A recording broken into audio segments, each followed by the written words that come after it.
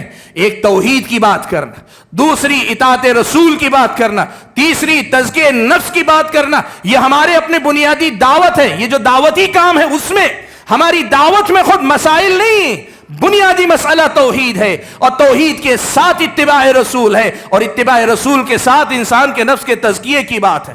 تو بات جو بتانا چاہ رہا ہوں وہ یہ کہ کل اسلام کی یہ دعوت ہے. اور تیسری بات یہ بتانا چاہوں گا، لوگ عام طور پہ کیا کہتے ہیں، فرقوں سے لوگوں کو نفرت ہے، ہمیں بھی نفرت ہے. لیکن مسئلہ یہ ہے، جب فرقوں سے نفرت کی بات کرتے ہیں تو اہل حدیث کو بھی لوگ فرقہ قرار دیتے ہیں. اہل حدیثوں کو بھی فرقہ قرار دیتے ہیں. آج آپ سے ایک سوال میں پوچھتا ہوں, تھوڑی دیر کے لیے آپ مجھے اور آپ کو کنارے کر دیجئے. صحابہ تھے, صحابہ سے خوارج الگ ہوئے, خوارج فرقہ ہوئے کہ نہیں ہوئے؟ خوارج فرقہ ہوئے نا. صحابہ بھی فرقہ ہوئے.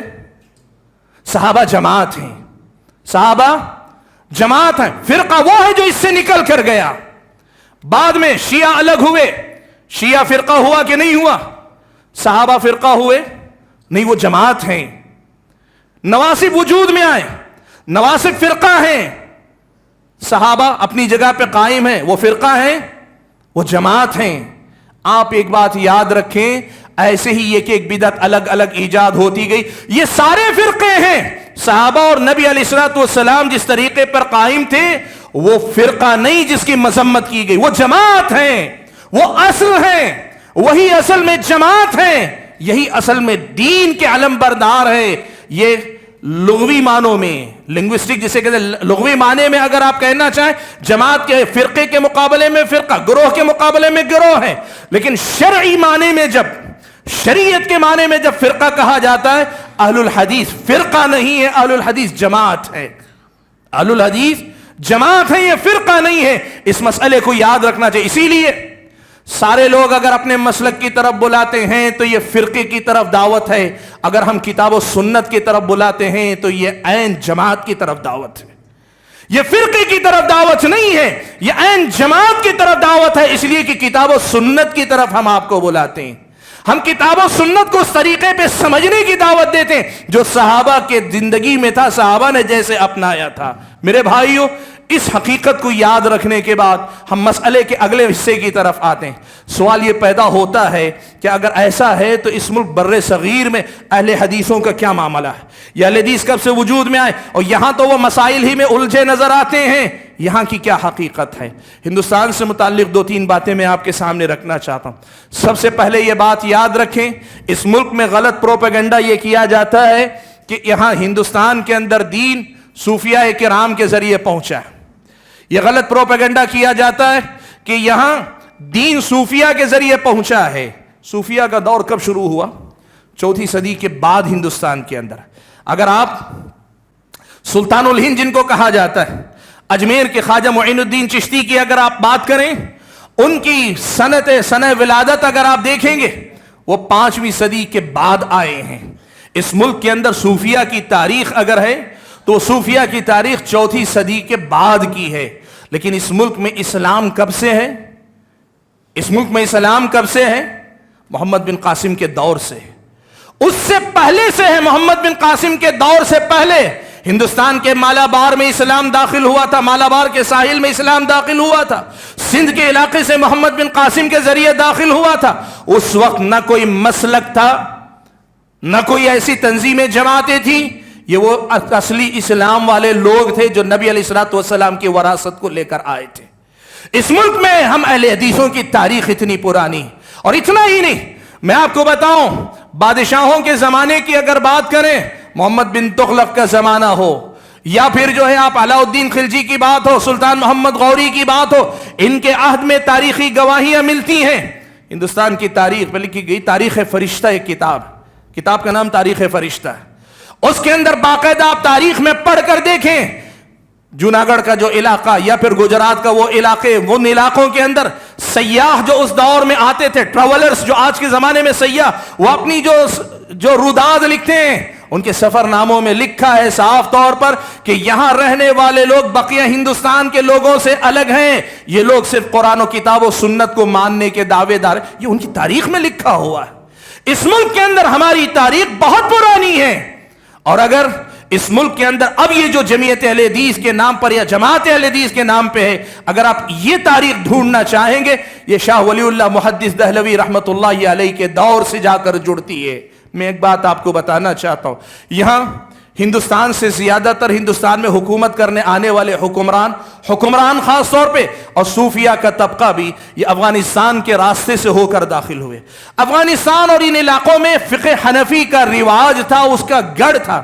یہاں آنے والے بہت سارے حکمران اسی فقہ حنفی کے مطابق حکومت کرنے والے تھے, یہاں رواج تھا. اور اس کا نتیجہ یہاں تک تھا کہ یہاں فقہ حنفی کے رواج کی وجہ سے اس قدر زیادہ ماحول تھا. دلی کا بڑا مشہور واقعہ ہے کہ ایک عالم آئے, انہوں نے نماز کے اندر آمین زور سے کہہ دی. نماز کے فوراً بعد لوگوں نے پکڑ لیا فوراً, یہ کیا نیا کام تم نے کر دیا. انہوں نے حدیث رسول سنائی, پیارے نبی صلی اللہ علیہ وسلم کی حدیث سنائی کہ میں نے جو کیا ہے یہ نبی کی سنت ہے. تو اس ملک کے باشندوں نے, عوام نے نہیں, یہاں جو علماء کہلاتے تھے, انہوں نے جو جواب دیا تھا وہ کیا تھا پتہ ہے آپ کو؟ ان کا جواب تھا مارا بحدیث چے کار گر قول امامداری بیار. فارسی میں کہا تھا کہ ہمیں حدیث سے کیا لینا دینا ہے, امام صاحب کا کوئی قول ہے تو لاؤ ہم اس کو مانیں گے. یہاں تقلید کا ماحول تھا, یہاں مسلک پرستی کا ماحول تھا, یہاں فقہ حنفی سے آگے کچھ دیکھنا جرم تھا. ایسی حالت میں انہوں نے حدیث بیان کی قبول نہیں کی. وہ سمجھ گئے, انہوں نے کہا کہ آپ اپنے عالم کے پاس لے کر چلو, تم میں سے جو بڑے عالم ہیں ان کے پاس لے کر چلو. لے کر گئے, انہوں نے کہا کہ میں نے جو عمل کیا فلاں حدیث پہ عمل کیا ہے. عالم نے ان کی تائید کی, کہا اللہ کے نبی کی ایسی حدیث ہے, تب جا کر ان کی جان چھوٹی. اس پس منظر میں یہاں پر خاص طور پر تقلید کے مقابلے میں بات ہوئی. دیکھو میں یہاں بتاتا ہوں کیسے یہاں مسائل پر بات زیادہ ہوئی. ایمان اور عقیدے کے مسائل بعد میں آئے, تقلید کے مسئلے پہ زیادہ بات کیوں ہوئی آپ کو میں بتاؤں. اس دعوت کی ایک پہچان ہے. حضرت سفیان ثوری رحمت اللہ علیہ کہا کرتے تھے کہ جب تم ملک شام میں رہو, اذا کنت بالشام فحدث بفضائل علی. جب ملک شام میں رہو, ملک شام میں حضرت معاویہ اور ان کے چاہنے والوں کا غلبہ تھا. کہا جب ملک شام میں رہو تو حضرت علی کے فضائل بیان کرو, اس لیے کہ ان کے دلوں کے اندر حضرت علی کے لیے کہیں ناراضگی ہوگی. علی کے فضائل بیان کرو. وَإِذَا كُنْتَ بِالْعِرَاقِ, لیکن وہی عراق کے علاقے میں آؤ جہاں حضرت علی کے چاہنے والے زیادہ تھے.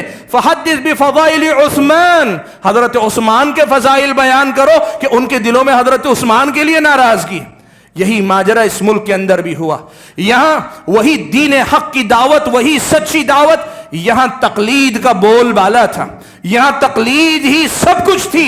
ایسے ماحول میں اہل علم نے عمل بالحدیث کا نعرہ دیا, عمل بالحدیث کا نعرہ دیا. کہا کہ تقلید نہیں, حدیث پر عمل ہونا چاہیے, اور حدیث پر عمل ہونے کے نام پر اہل حدیث کے نام پر ان کی شناخت ہوئی, پہچان ہوئی, اور اسی حوالے سے وہ پہچانے گئے. اور اسی بیک گراؤنڈ میں یہ آمین بالجہر, رفع الیدین, یا فاتحہ خلف الامام, یا پھر یہ کہ 8 رکعت تراویح کا مسئلہ, اگر یہ جو مسائل میں نے آپ کے سامنے گنا, یہ مسائل اس بیک گراؤنڈ میں ہائی لائٹ ہو کر آئے کہ ان مسائل پہ زیادہ لکھا گیا, زیادہ بولا گیا, ادھر سے تائید میں, ادھر سے مخالفت میں, دونوں طرف سے جو کتابیں لکھی گئی ان مسائل پر یہ ہائی لائٹ ہوئی.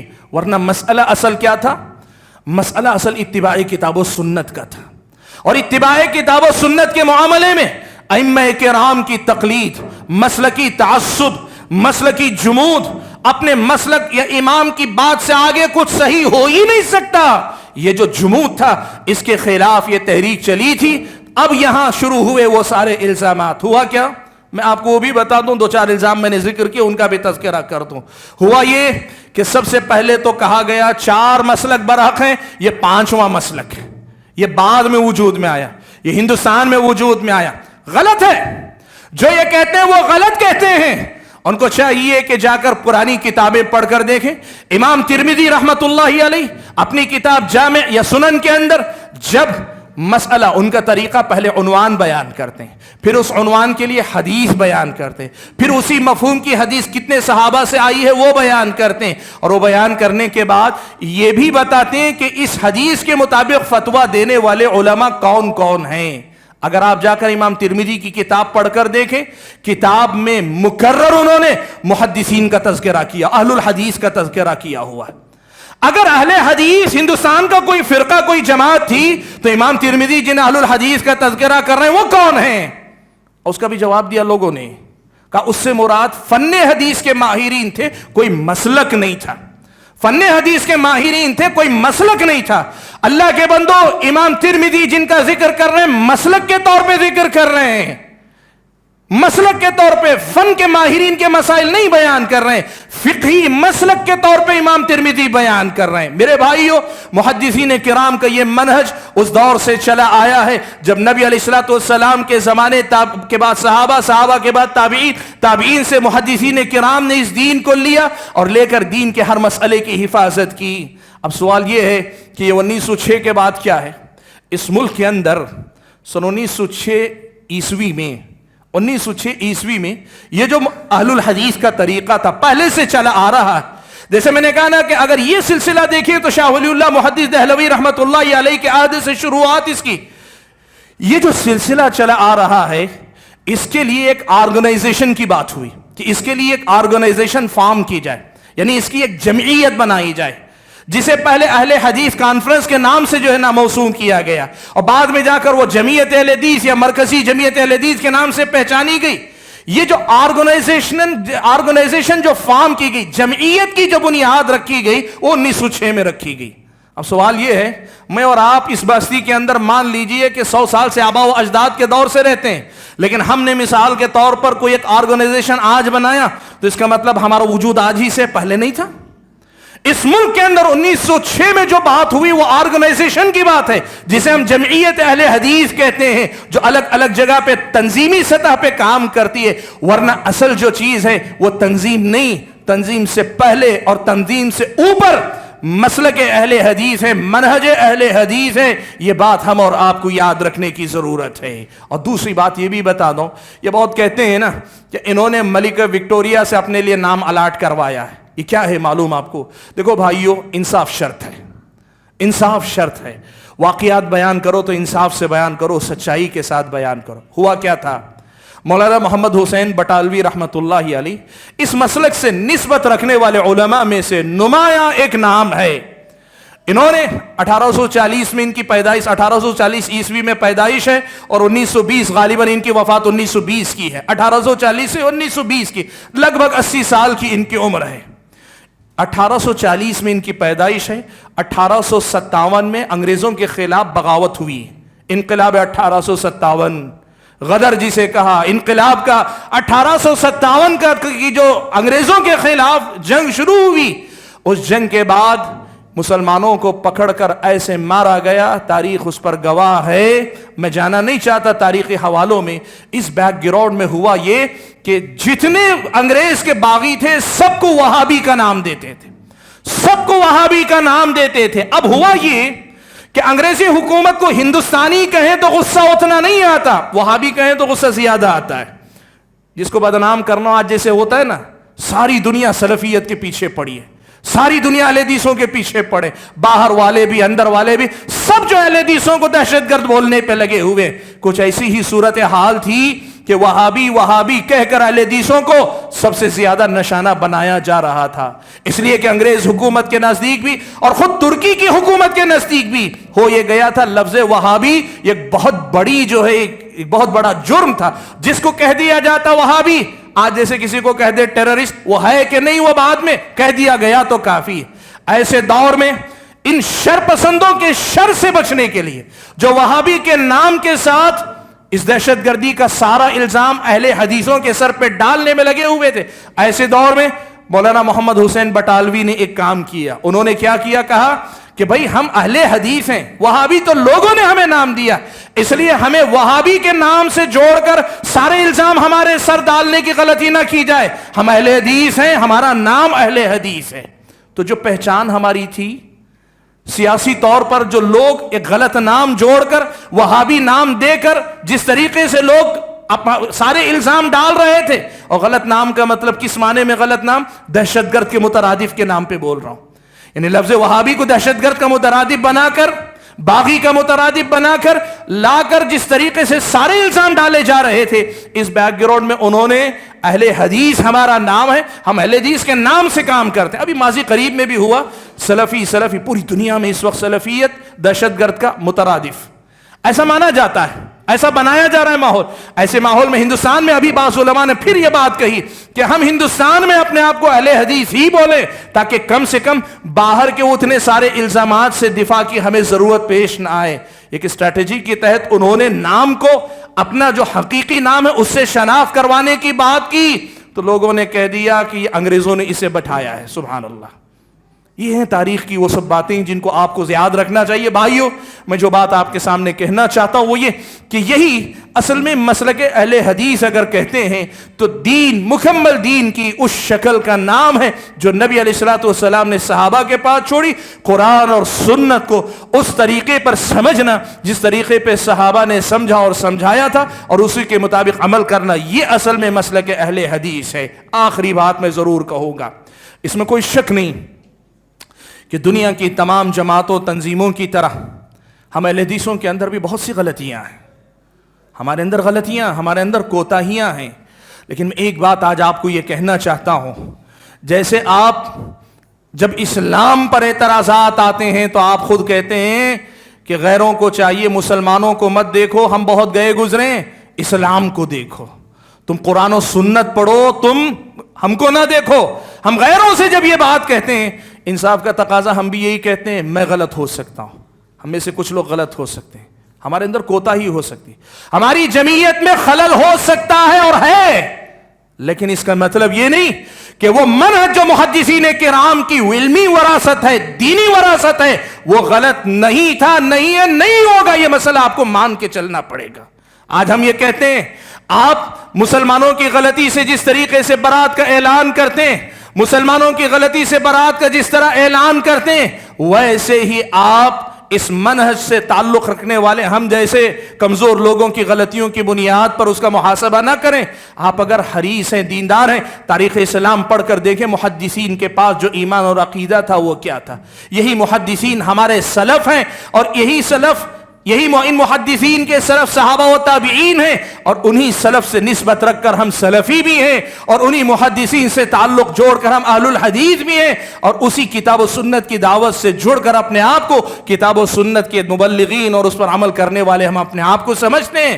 عمل میں کوتاہی ہو سکتی ہے, ہم کھوٹے ہو سکتے ہیں, لیکن جو دعوت, جو پیغام ہم آپ کو دینے ہیں, کبھی آپ ٹھنڈے دل سے پڑھیں, سنیں, سوچیں, سمجھیں. ہماری اللہ سے دعا ہے کہ اللہ تعالی ہماری طرح آپ کے دلوں کو بھی اس دعوت کے لیے کھول دے. اللہ تبارک و تعالی ہم اور آپ کو ان تمام باتوں پر کہنے اور سننے سے زیادہ صحیح انداز سے سمجھ کر عمل پیرا ہونے کی توفیق عطا فرمائے. اللہ تبارک و تعالی مجھے اور آپ سبھی حضرات کو مسلک اہل حدیث کا صحیح مفہوم خود سمجھنے اور دنیا والوں کے سامنے اس مسئلے کو واضح کرنے کی توفیق عطا فرمائے. مختصر الفاظ میں یہ کہوں, میں جب کہتا ہوں کہ میں اہل حدیث ہوں تو میں یہ کہتا ہوں کہ میں خارجی نہیں, میں شیعہ نہیں, میں ناصبی نہیں, میں قدری نہیں, میں جہمی نہیں, میں جبری نہیں, میں صوفی اس معنی میں نہیں, میں جو ہے ان معانی کے اندر نہیں ہوں. جتنی بدعتیں آئیں تمام سے برات کا اعلان کر کے محدثین کے طریقے پر ہوں, اور محدثین کا وہ طریقہ جو اصل میں صحابہ تابعین کا طریقہ تھا, اور صحابہ تابعین کا وہ طریقہ جس پر اللہ کے نبی نے اپنی امت کو چھوڑا تھا,